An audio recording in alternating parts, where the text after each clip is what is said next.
我叫程学礼，我是周口沈丘的，我是2018年4月在胡志明落地的办公室，在这边开始创业的。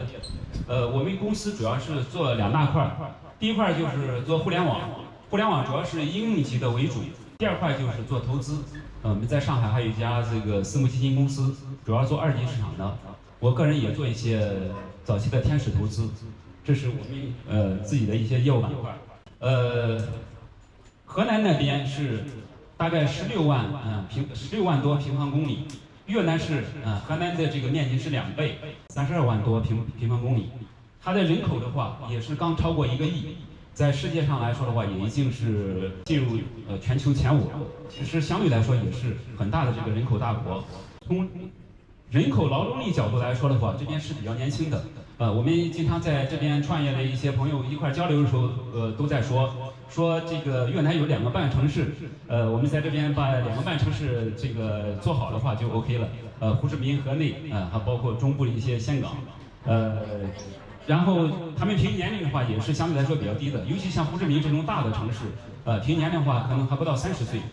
整个城市这个平均年龄的话是32岁，可能中国的话现在已经开始进入老龄化社会了，有些都已经38将近39岁了。从行政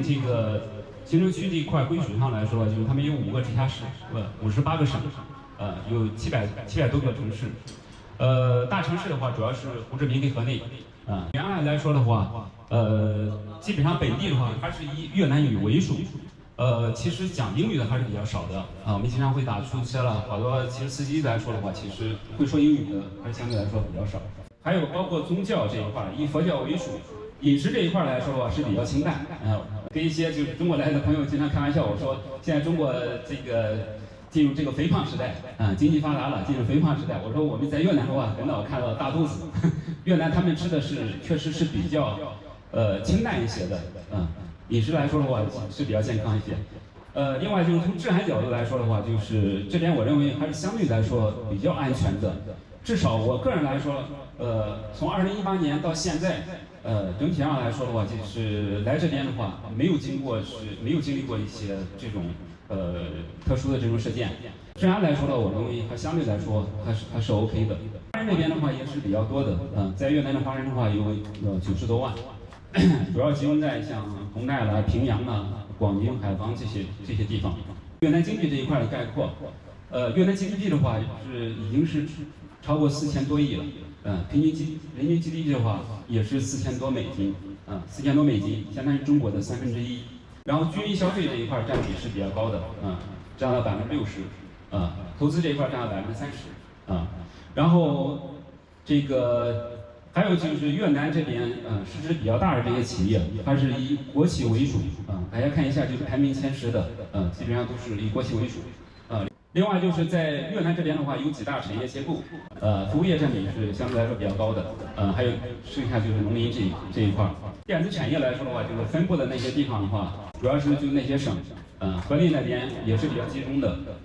广宁了，还包括这些海防了，北宁这边，这些是比较多的。